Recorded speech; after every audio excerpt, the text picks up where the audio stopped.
This show is produced by the Hartman Media Company. For more information and links to all our great podcasts, visit hartmanmedia.com.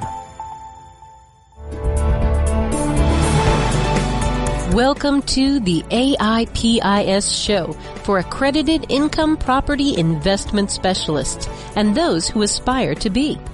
If you're a real estate, mortgage, or financial professional, this is the place for you. We'll explore innovative investment analysis, sales, marketing, and income-generating strategies for the most historically proven wealth creator, income property. Learn from the experts as they show you how to build a better business and a better life.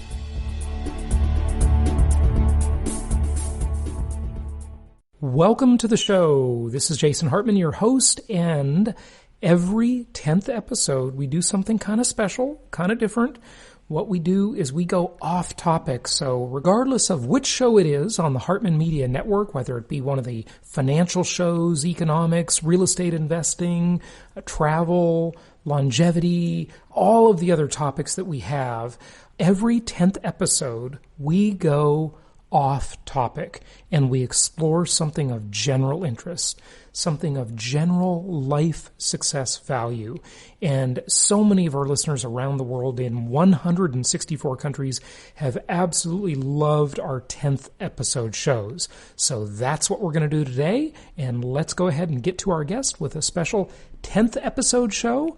And of course, on the next episode, we'll be back to our regular programming. Here we go.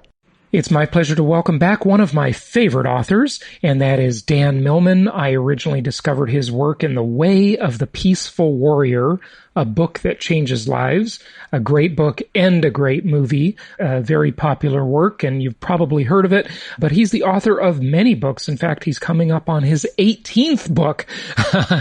And today we'll touch on some of those, including The Life You Were Born to Live, A Guide to Finding Your Life Purpose, The Peaceful Warrior, The Hidden School, The Four Principles of Life, The Creative Compass, and obviously topical issues as they're going on today. Dan, welcome back. How are you? Thanks, Jason. It's always good to visit with you. Yeah. And you're coming to us from really one of the epicenters of this whole thing, which is New York, right? I believe you live in New York, don't you? Yes, of course, not only that, but actually Brooklyn, New York, which is even more active in terms of this current problem than Manhattan. Yeah. So yes, we are definitely in it, but I have two daughters and their husbands and grandkids living here, and we're all well thus far, following common sense protocols. Dan, I remember, and I've been reading and hearing about this for a while, but I remember, I think it was last year that I heard a news story that the British government created a new ministry within their government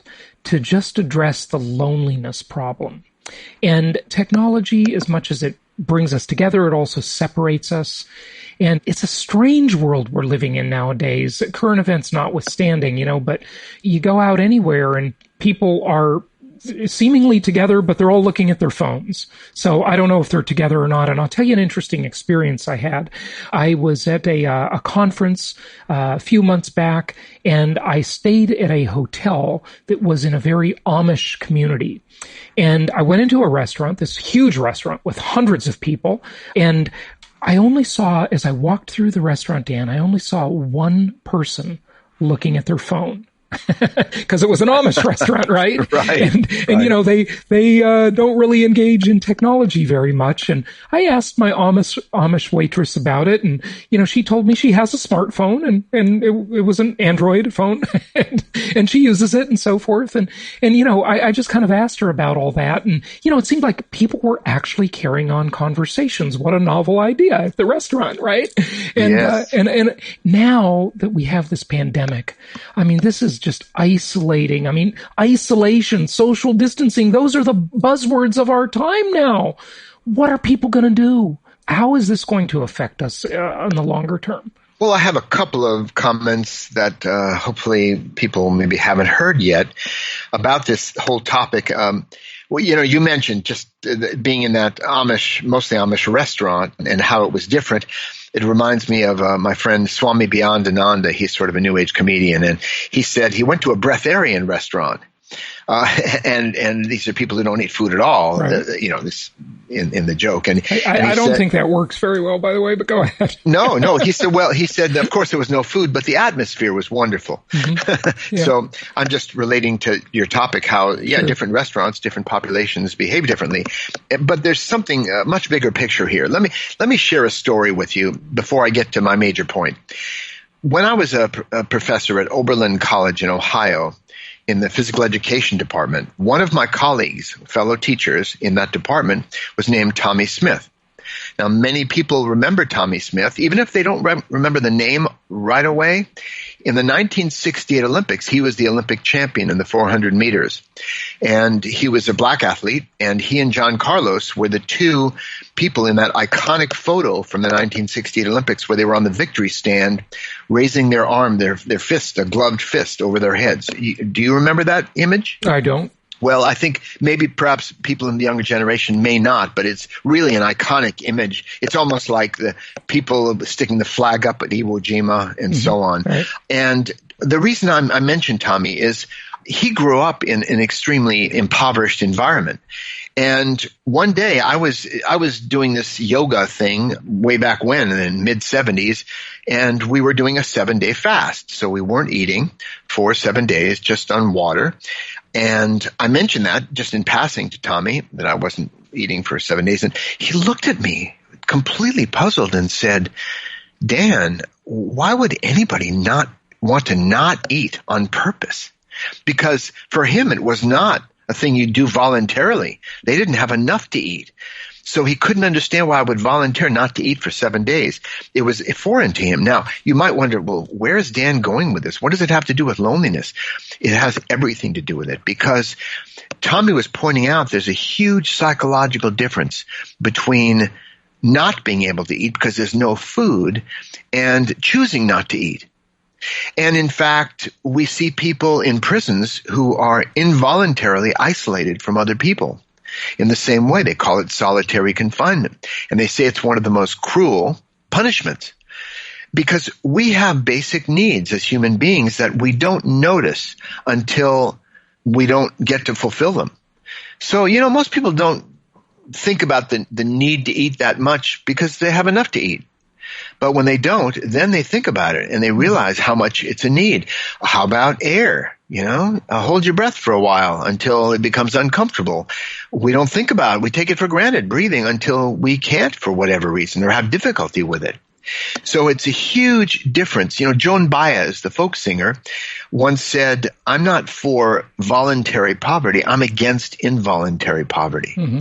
So psychologically, the same punishment, that solitary confinement among prisoners or inmates, there are monks who voluntarily are in the same situation. They live in little cells and they're alone for long, long periods of time.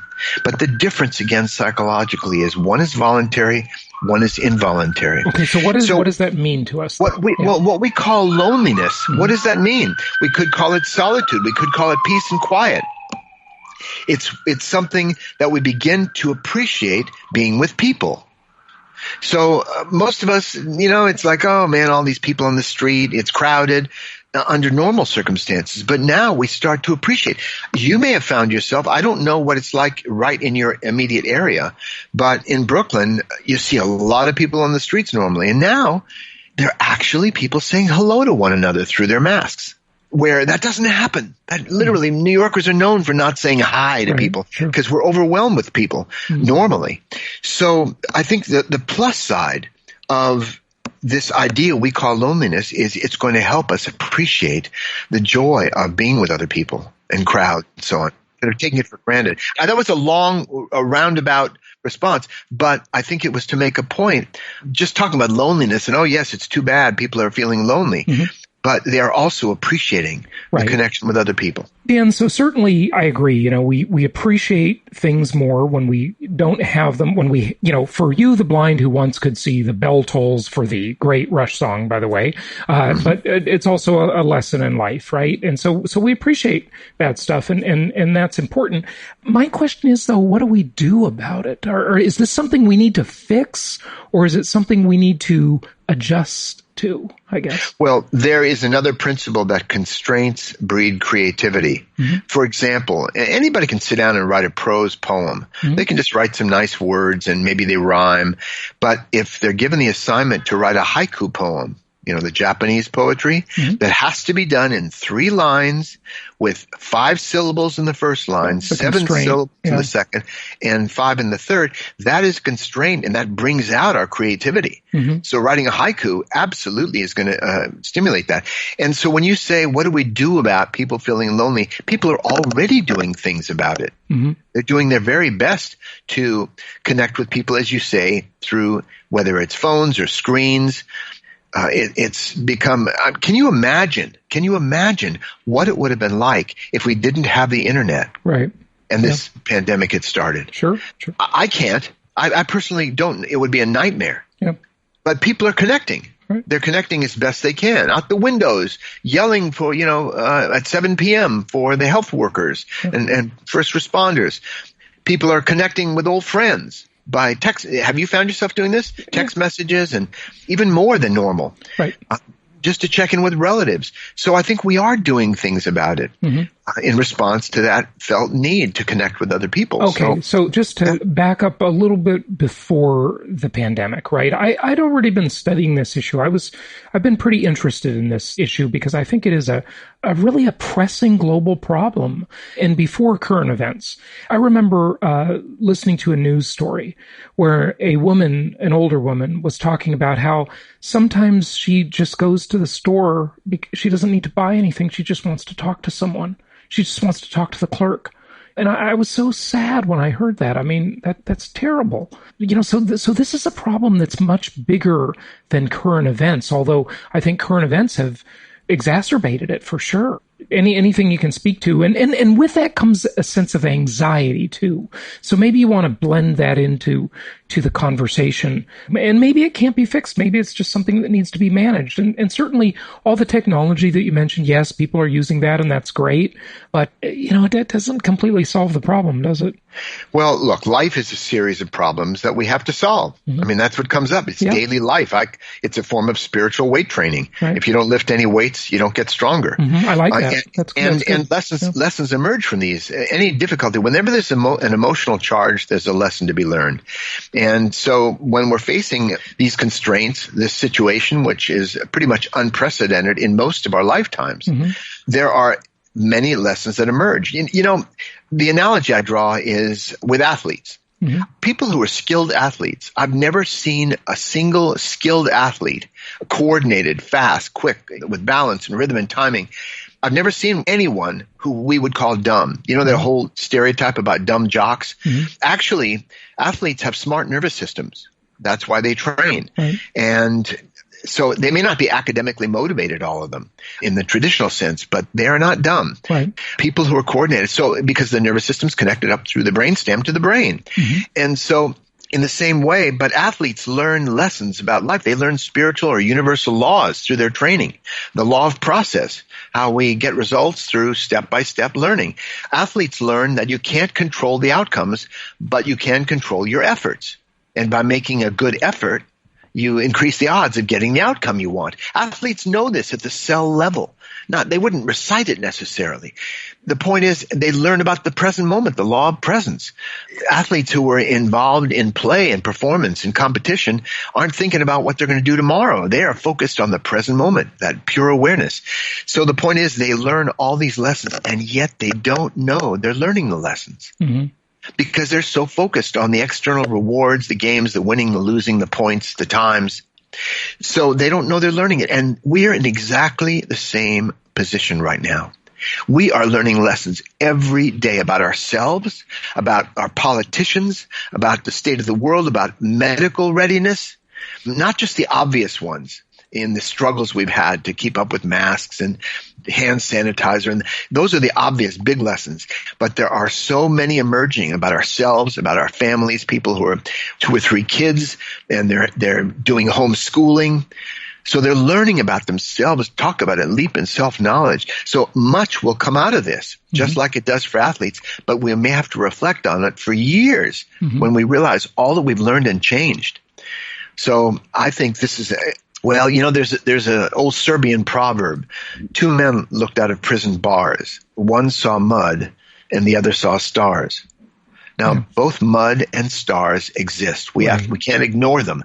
But where do we want to put our attention? So I think we can focus on also the strength and the resilience, the perspective that is going to come out of this period. Sure. But meanwhile, we're in it. So we're like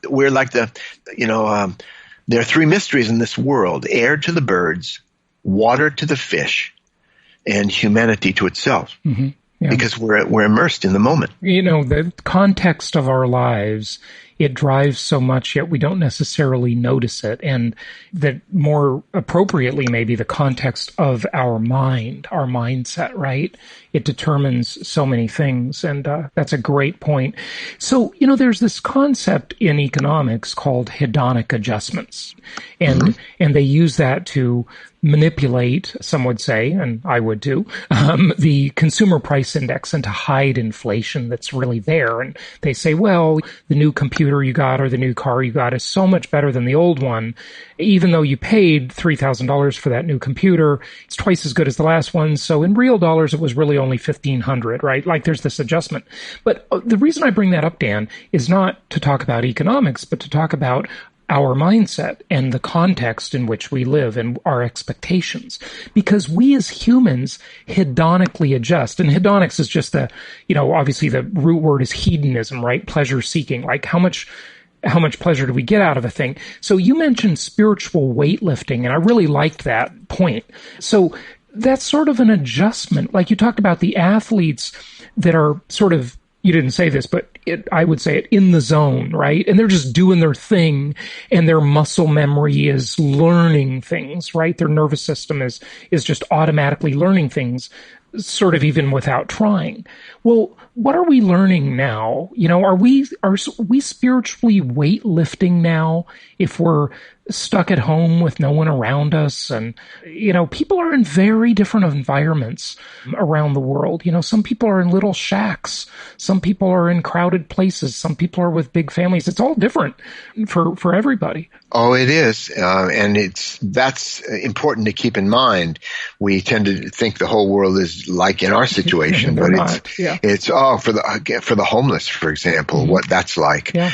So yes, everyone has various different challenges, and yet, as it's been said many times before, I don't mean to be too cliche, but we are in this together. This is worldwide. It's much more prevalent and intense in high density areas like New York City, for example, than it is some spread out areas where most everybody drives places in cars, goes inside, comes out, gets in their car, where you don't have public transportation, that sort of thing as much. But we all know sensory deprivation experiments that have been done. I once did an experiment in which I went into a bare room with just a mattress. I brought in no books, no entertainment of any kind. This is even before smartphones of any kind. And it was part of a training I was going through. I'm writing about it in a memoir I'm working on right now. But basically, in that room, I went in Friday night. I had a sheet over the window. There was no view. It was dimly lit. And I sat in that room doing essentially nothing till Monday morning. And that is much more challenging than many people might guess. I believe you. Yeah. You were basically in solitary confinement. Self-imposed, I was, like the hermit. Right. But I'll tell you, when I came out of there on Monday morning, I was looking at the world, sensing it, smelling it, feeling it, tasting it with the senses of a young child. Right. It's like, wow, look at the sky, look at the trees, look at those people. And it's hard to really convey, but some people have done these isolation tanks, float tanks, where they get into this big tank of water that's body temperature. Their hands are enmeshed in gloves with cotton. They don't feel anything. They can't hear anything. It's soundproof. And they start hallucinating after a while. A lot of those places are, opening back up, I guess, around the country. Yes. Yeah. Well, we're doing this, though, in a sense, whether it's as extreme or not, our lives have all been simplified. We're home more of the time, less stimulated. And it actually tunes up our reticular activating system, the RAS, in the brainstem, where we start to notice the small things again.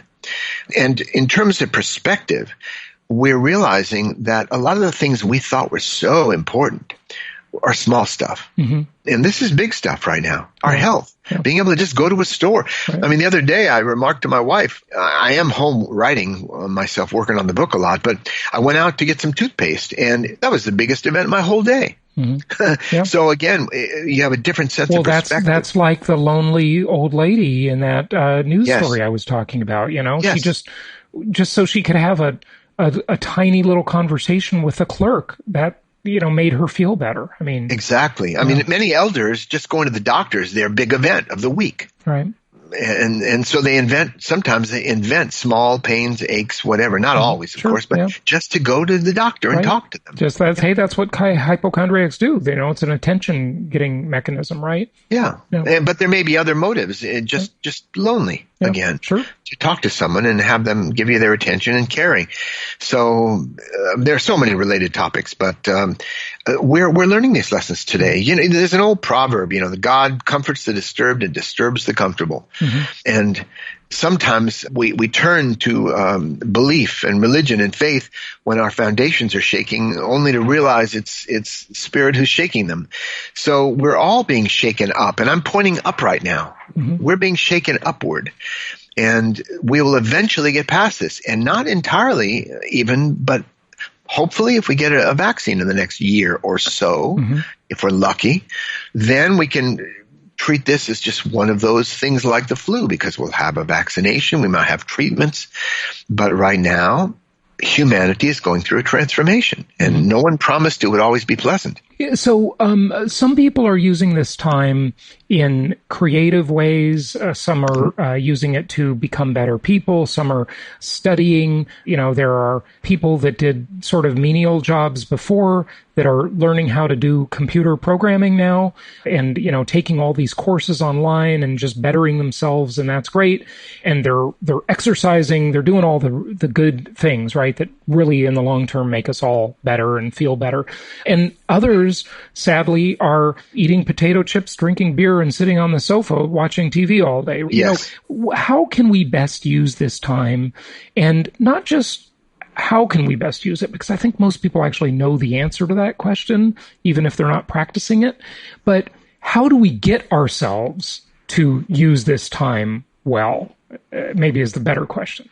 Yeah, and I would, in response to that, I'm going to read a very brief note. Well, we can watch The Way of the Peaceful Warrior or read it and ask Socrates. But, well, that's one approach. But I think a good reminder, look, many people have in the past commuted to work, and they had long commutes and sometimes heavily trafficked commutes. Right. And some people would just be frustrated traffic, honking their horn, maybe listening to music, but others learned a language during their commute. They learned a new language. They listened to favorite books, and they were almost disappointed when they finally got there because they wanted to hear what happened next in the book. Mm-hmm. So we all make these choices, as you just pointed out. But there's a saying, to progress toward our goals, we can choose one of two methods. And the first method I'm about to describe to you is very popular, but I recommend the second method. Here's the first one. Find a way to quiet your mind, create empowering beliefs, raise your self-esteem, and practice positive self-talk to find your focus and affirm your power, to free your emotions and visualize positive outcomes so that you can develop the confidence to generate the courage, to find the determination to make the commitment, to feel sufficiently motivated to do whatever it is you need to do. Phew. It sounds like any number of motivational seminars I've been to. Doesn't it? Yeah. Well, would you like to know the second method? Yeah, go for it. You can just do it. Uh-huh. Yeah. Because life is always going to come down to what we do. Our lives, if we look at it very realistically, our life right now has been shaped by what we have done in the past. Uh-huh. Not what we thought, not positive thoughts, not what we felt, because emotions change all the time. Mm-hmm. We have much less control over what we feel or what we think at any given moment than what we actually do. Mm-hmm. So it's going to come down to that.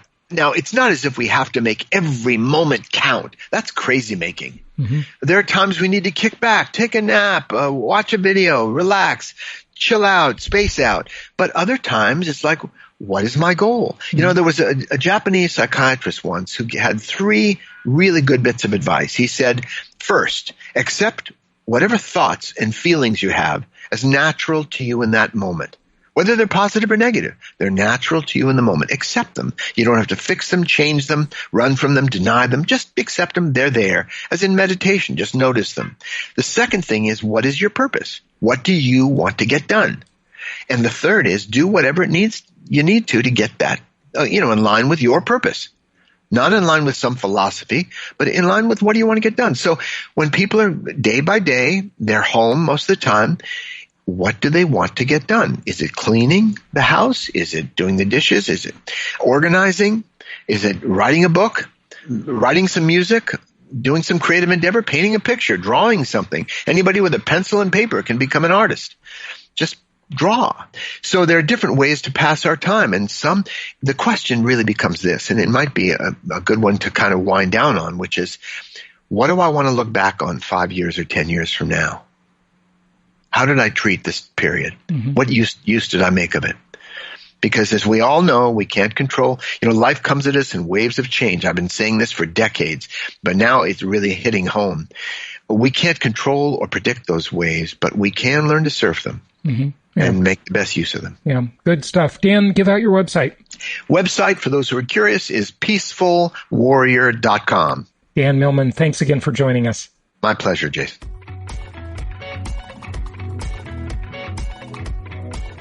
Thank you so much for listening. Please be sure to subscribe so that you don't miss any episodes. Be sure to check out the show's specific website and our general website, hartmanmedia.com, for appropriate disclaimers and terms of service. Remember that guest opinions are their own, and if you require specific legal or tax advice or advice in any other specialized area, please consult an appropriate professional. And we also very much appreciate you reviewing the show. Please go to iTunes or Stitcher Radio or whatever platform you're using and write a review for the show. We would very much appreciate that. And be sure to make it official and subscribe so you do not miss any episodes. We look forward to seeing you on the next episode.